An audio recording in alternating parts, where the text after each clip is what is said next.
So, Hi guys! Happy Halloween! Dahil Halloween ngayon, magluluto tayo ng biko. Pakita mo. ito yung kanin. Yan ang gagawin nating biko. Malagkit. Butok na yung malagkit. Buksan mo. Ha? Buksan mo lang. Para naman.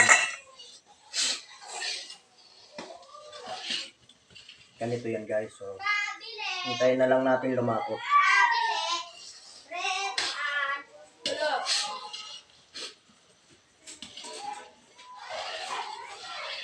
Ano daw? Bread pan daw. Bread pan? Mm-mm.